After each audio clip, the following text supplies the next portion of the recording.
चंपारण गांव बेहद खूबसूरत और छोटा गांव था। यहाँ के लोग मिलजुल कर रहना पसंद करते थे। एक रोज गांव की सुंदरी अपने बेटे पप्पू को ढूंढ रही होती है। फुलवा काकी, मेरे बेटे को देखा है कहीं? दोपहर में ही खेलने निकला था, अभी तक घर नहीं आया है। तेरे बेटे को बच्चों के साथ ही खेलते हुए देखा है मैंने। उसके बाद मैं भी जरा अपने घर चली आई। मुझे नहीं पता फिर कहाँ गया वो। इस लड़की को कितनी बार कहा है कि ज्यादा वक्त तक बाहर ना घुमा फिरा करो, लेकिन ये है कि मेरी बात सुनने को राजी ही नहीं होता। अरे सुंदरी, तू तो इतना ज्यादा घबरा जाती है जैसे हमारे गांव में चोर लुटेरे घुस आए हो। ये मेरे बेटे के साथ मिठाई खरीदने गया था। गांव में जो नई मिठाई बेचने वाली आई है ना, उसके ठेले के पास मिला है मुझे। तुझे कितनी बार कहा है बिना बताए इधर उधर मत जाया कर, लेकिन नहीं, तुझे अपने मन की कटनी है। आपने जो मुझे 10 रुपया दिया था, उसमें देखो मुझे उस मिठाई वाली आंटी ने पूरी 4 मिठाई दी है। ना मीठा खाता है, इसके तो दांत भी सड़ने लगे हैं, लेकिन ये लड़का है कि मीठा के पीछे भागता रहता है बस। अरे बच्चा है सुंदरी, क्यों डांट रही हो? तुझे पता है वो जो मिठाई बेचने वाली आई है ना, उसके हाथों की मिठाई में इतना स्वाद है कि बस खाने वाला मदहोश हो जाए। क्या बात है, कम से कम भगवान ने उसे एक हुनर तो दिया है, वरना बेचारी विधवा है, अपने बच्चों को कैसे पालेगी। धीरे धीरे समय बीत रहा था। गांव में हर रोज वो मिठाई वाली आती और बच्चे उसकी मिठाई खरीद कर खूब खाते। पप्पू, अरे पप्पू, रुक जरा, पापा के पैसे लेकर कहाँ भाग रहा है? मिठाई वाली आंटी, मुझे इन सभी पैसों की मिठाई दे दो। बहन रुको जरा, बस एक ही मिठाई देना, बाकी पैसे मुझे लौटा दो। अपने पापा की जेब में से पैसे निकाल कर भाग आया है। इतना दीवाना हो गया है ये आपकी मिठाई का।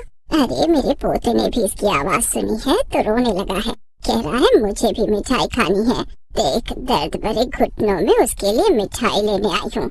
अरे बेटा, कहाँ से आती हो तुम? चंदनपुर गांव से आती हूँ काकी मैं। आने जाने में ही सुबह से रात हो जाती है। अरे बाप रे, वो गांव तो यहाँ से काफी दूर है, आने जाने में ही घंटों बीत जाता है। लेकिन बेटा, तेरे अलावा घर में और कौन है कमाने वाला? नहीं काकी, अगर कोई कमाने वाला होता तो मुझे ऐसे दिन नहीं देखने पड़ते।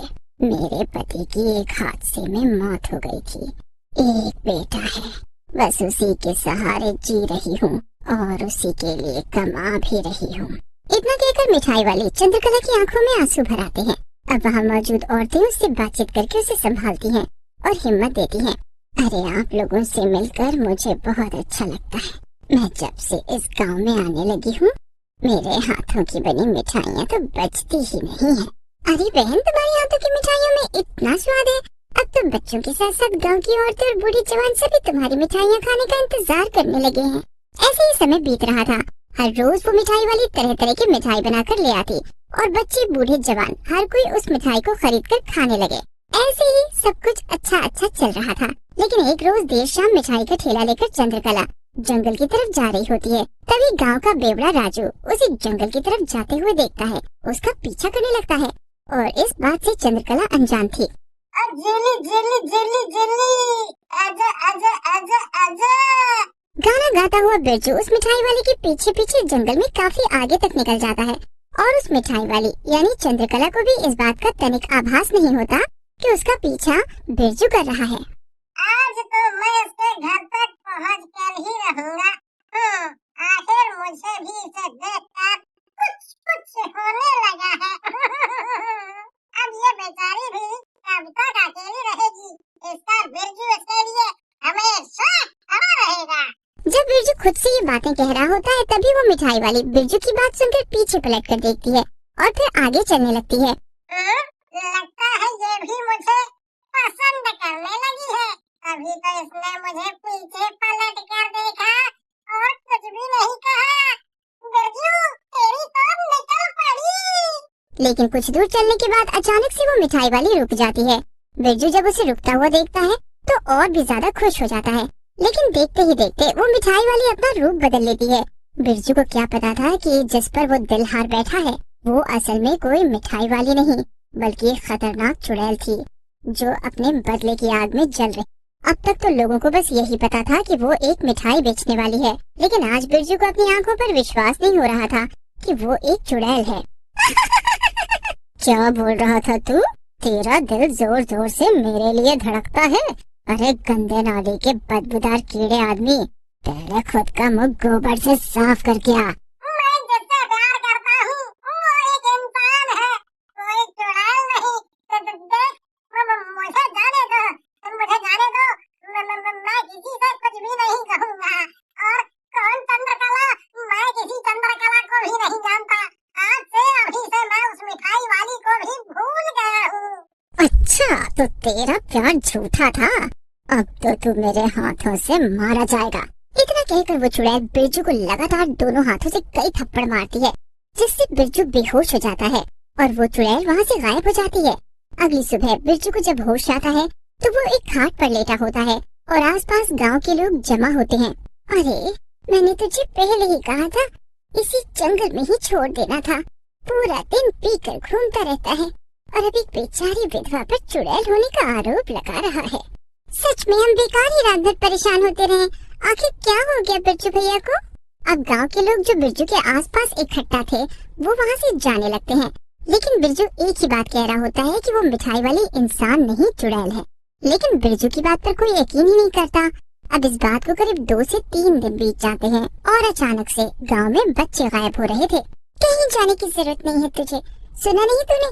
गांव से 2-3 बच्चे लापता हो गए हैं।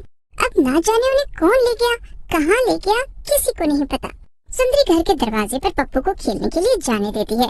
पप्पू भी कुछ देर खेलने के बाद मिठाई वाले के आने के बाद मिठाई खरीदने चला जाता है, लेकिन कुछ देर बाद ही चमेली सुंदरी के घर आ जाती है। सुंदरी कहाँ है? अरे पप्पू, और मेरा गोलू नहीं मिल रहा, न जाने कहाँ चले गए हैं दोनों।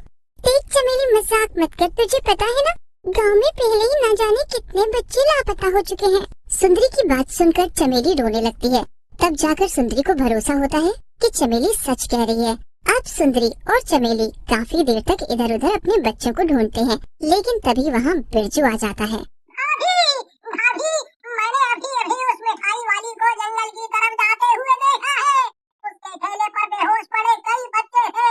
मुझे उसमें गोलू भी नजर आया था। कहाँ देखा आपने बच्चों को? बिरजू भैया, मुझे वहाँ ले चलो। सुंदरी, इसकी बात तो कहाँ सुन रही है, ये तो खुद नशे में रहता है, इसे तो ये भी नहीं पता कि इसका घर कहाँ है। तभी वहाँ किशन आ जाता है और सभी मिलकर उस जंगल की तरफ जाते हैं। गांव के लोग चारों तरफ जंगल में फैले हुए थे और वो बच्चों को ढूंढ रहे थे। तभी जंगल के दूसरे हिस्से से बच्चों के चिल्लाने की आवाजें आती हैं और गांव वाले उस तरफ बढ़ते हैं। वहाँ एक गुफा होता है।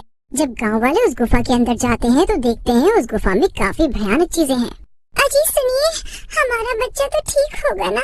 जब गांव वाले अंदर पहुँचते तो वो देखते हैं उस गुफा में एक चुड़ैल थी और वो बच्चों को बांधकर उन पर जादू का प्रयोग कर रही थी। देखो देखो बच्चों, कौन आया है? तुम्हारे माता पिता दादा दादी सब आए हैं।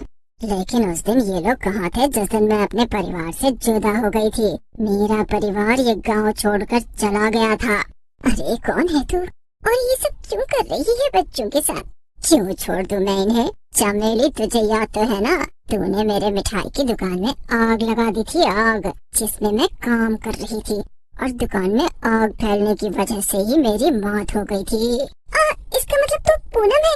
देख पूनम, उस दिन जो कुछ भी हुआ उसके लिए मैं माफी मांगती हूँ।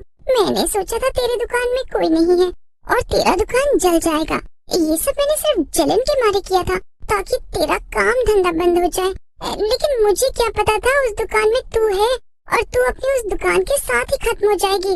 मेरे मरने के बाद मेरा पति बच्चा मुझसे जुदा हो गया, गांव छोड़कर चला गया। वो लोग इतने दुख में थे, लेकिन अब मैं तुम लोगों में से किसी को नहीं छोड़ूंगी। चमेली भी फूट फूट कर रोने लगती है और अपनी गलतियों के लिए उस चुड़ैल से माफी मांगती है। चुड़ैल भी गांव वालों को दर्द में देख और उनके बच्चों से अलग होने पर उनका दुख दर्द देखकर उन्हें छोड़ देती है। बस वो यहाँ उन लोगों को एहसास दिलाने आई थी कि जब वो अपने परिवार से अलग हुई थी तो उसका दर्द और दुख कितना बड़ा था। इस वक्त वो चुड़ैल खुद भी मुक्ति पाकर हमेशा हमेशा के लिए चली जाती है।